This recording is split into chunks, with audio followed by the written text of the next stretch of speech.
پھر بھی ہم آپ لوگوں کی پوری رہنمائی کرنے کی کوشش کرتے ہیں. اور آپ نے ایک بار سورہ فاتحہ پڑھیں, درود پاک پڑھیں اور عبداللہ ابن عباس کو سورہ فاتحہ کا تحفہ پیش کریں. آپ بھی دعا فرمائیں کہ یا اللہ تو نے عبداللہ ابن عباس کو علم کی روشنی عطا فرمائی تھی, ہمیں بھی دو نفل پڑھیں گے تحیۃ المسجد کے.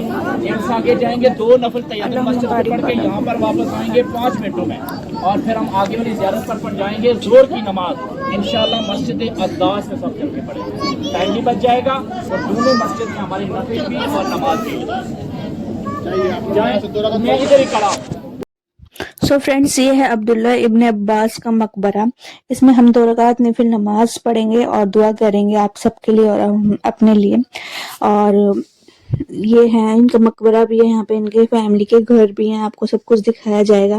آپ بس دیکھتے جائیے. اور تو فرینڈس, اب ہم یہاں سے ہماری زیارت پوری ہوتی ہے, مطلب یہاں اونلی عبداللہ ابن عباس کے مقبرہ کی زیارت پوری ہوتی ہے. اب ہم بیٹھیں گے بس میں, اس کے بعد اگلے پوائنٹ پہ جا کے, اور بس میں سے ہم آپ کو پورے ان کی پوری فیملی کے گھر اور وہاں کی ایک اسٹوری بھی وہ بھی بتائیں گے. دیکھیں 1400 سال کے بعد مٹی کے گھر بھی ہیں, پتھروں کے بھی ہیں.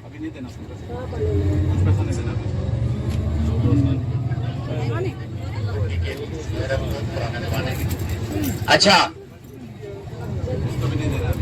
یہ وہ مسجد ہے جس مسجد میں ابھی آپ نے نماز نفل ادا کی ہے. ٹھیک ہے بھائی, یہ تاریخی مسجد ہے جس مسجد کے اندر ابھی آپ نے نفل وغیرہ ادا کیے ہیں, کیونکہ یہ وہ مسجد ہے جیسے مکہ اور مدینہ میں نماز کے ساتھ نماز جنازہ ادا کیا جاتا ہے, اسی طرح اس مسجد میں بھی پورے طائف سے ڈیڈ باڈیوں کو لایا جاتا ہے.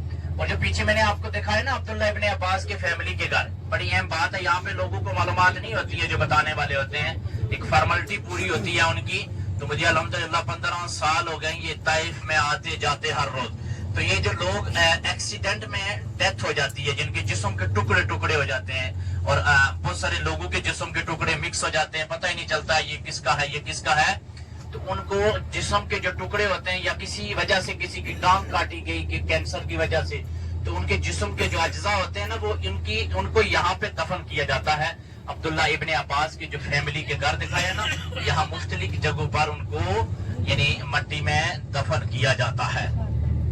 اچھا, اس سے آگے والی زیارت کے بارے میں سن لینا, باتیں نہیں کرنی ہے, میں شارٹ بات بتاؤں گا, کیونکہ میں نیچے چل کے آپ کو زیارت پر پریکٹیکل دکھا رہا ہوں, تو ضرورت نہیں ہے کہ گاڑی کے اندر لمبی چوڑی بات کی جائے. یہ سامنے ایک دیکھیں مینار بنا ہوا, اس مسجد کا نام مسجد علی ہے. مینار بننے میں یہ پہلی مسجد.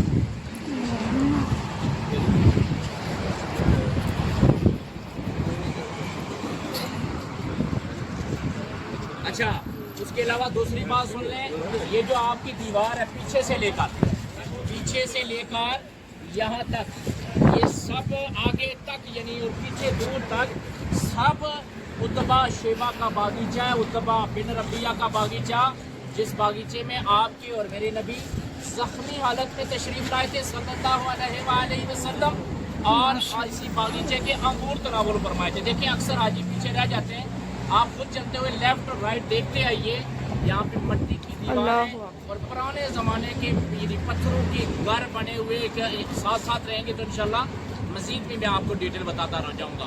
اندر چل کے مسجد اقداس میں 2 فرض آپ نے زور قصر پڑھنی ہے, ٹھیک ہے, اور واپس آنا, پھر آگے چل کے پورے باغیچے کا انشاءاللہ ویو دیکھیں گے, پورے باغیچے کے اندر سے گزریں گے انشاءاللہ. آ جائیں, اچھی مٹی کی دیوار.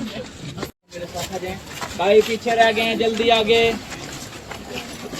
یہاں سے اوکے, یہ تھوڑی سی دیوار کی ہائٹ کم ہے, یہاں سے اندر نظر آ رہا ہے اتبا شیبہ کا باغیچہ. ادھر آ جائیں, تب سے ہائٹ میری جیس کی جگہ کھڑا ہوں, یہاں پہ کھڑے ہو کے دیکھیں اندر اتبا شیبہ کا باغیچہ یہ تھے, اور اسی باغیچے کے انگور تناول فرمائے تھے. جس جگہ سے چل کے آپ یہاں پر آئیں, لیفٹ رائٹ آگے پیچھے, ابھی مزید ہم انشاءاللہ 15-20 منٹ اس باغیچے کے اندر چلیں گے, اور انشاءاللہ پھر باہر نکل کر ایک ہائٹ سے پورے اس باغیچے کا ویو دیکھیں گے, لیکن ساتھ رہیں گے تو تب ویو دیکھیں گے. ہاں, اور اس باغیچے کو آپ دیکھیں گے انشاءاللہ سر کی آنکھوں سے. باغیچہ انگور کا باغیچہ تھا بتایا جاتا ہے اس دور میں. آج بھی مختلف انار, انجیر وغیرہ وغیرہ بہت ساری چیزیں, آج بھی پھل فروٹ اس باغیچے کا موجود ہے, لیکن کسی ایک آدمی کا نہیں ہے, تھوڑا سا کسی کے پاس ہے, پھر تھوڑا سا کسی کے پاس ہے, پھر تھوڑا سا کسی کے پاس ہے, اس طرح یعنی بانٹا ہوگا, ٹھیک ہے. اور اسی مسجد والی جگہ پر حضور جب تشریف لائے تو حضرت عباس نے انگور پیش کیے تو اللہ کے نبی صلی اللہ علیہ وآلہ وسلم نے بسم اللہ الرحمن الرحیم پڑھ کر انگور تناول فرمایا، جس طرح کہ حضرت نے بتایا۔ انہوں نے جب یہ سنا، انہوں نے ان سے پوچھا کہ حضرت عباس سے پوچھا کہ کہاں کے رہنے والے ہو، پھر انہوں نے ایک اسٹیٹ کا یعنی کنٹری کا نام بتایا تو اللہ کے نبی فرماتے ہیں کہ وہاں پر میرے بھائی یونس رہتے تھے۔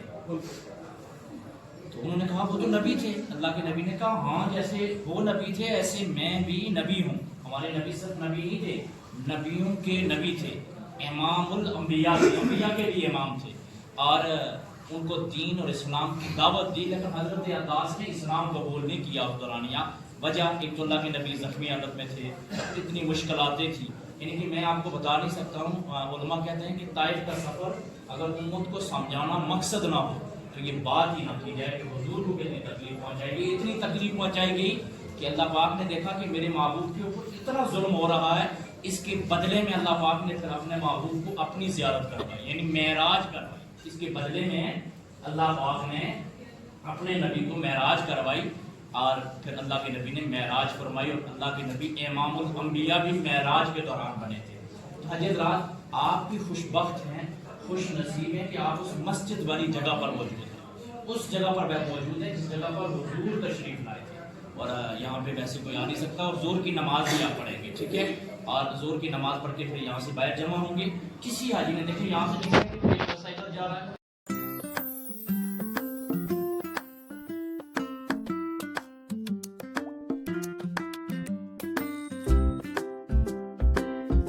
یہ آپ آئے گے اس سائڈ پر، دیکھیں میری بیک سائڈ پر یہ بھی ایک بہت بڑا باغیچہ تھا، شاید آپ میں سے کوئی لوگ پہلے آئے ہوں گے۔ یہاں پہ درخت تھے، ابھی کاٹ کے کھیتی باڑی شروع کر دی ہے اس سائڈ پر، پر پھر بھی آپ دیکھیں یہ سب انار کے درخت، آپ کے بیک سائڈ پر یہ بلیک کلر کا انجیر کا درخت ابھی لگے بھی ہوئے ہیں۔ یہ انار ہی پچھلے دنوں میں آج سے 15-20 دنوں میں انار ہی انار، انجیل ہی انجیل تھے، ٹھیک ہے؟ اب یعنی کہ سیزن آپ ہو رہا ہے، تو ابھی ساتھ چلتے ہوئے آگے چلیں گے، بالکل قریب سے آپ مٹی کے گھر دیکھیں گے، پتھروں کے گھر بالکل قریب سے دیکھیں گے انشاءاللہ۔ آ جائیں میرے ساتھ، آ جائیں میرے ساتھ، چلیں ان کے ساتھ۔ یاد نہیں ہے کون سی اسٹیٹ سے تھے وہ، اندر جانا ڈاؤن ہمارے گھر تو اب بھی ایسے ہی ہیں، تو یہ دیکھ لیں گے، بلکہ ایسے نہیں ہوں گے، کم از کم اینٹ ضرور لگی ہوتی ہے، صرف مٹی لگی ہوئی ہے، صرف آنلی مٹی، اور یہ پھر بھی پتھر کے ہیں، لیکن وہ پھر صرف مٹی کی طرف، سوری مٹی کے ہی گھر ہے، اور لکڑیں وغیرہ کی چھت ڈلی ہوئی ہے۔ ساتھ ساتھ آئیے، چلیے ساتھ ساتھ چلیے، چلتے جائیں آپ، چلتے جائیں آگے۔ اس میں تانیہ کو رہنے کے لیے کہا جائے، میں سعودی عرب والوں سے کہوں گی کہ تانیہ کا گھر بنایا جائے۔ چلو یہ ہے پتھر کے گھر۔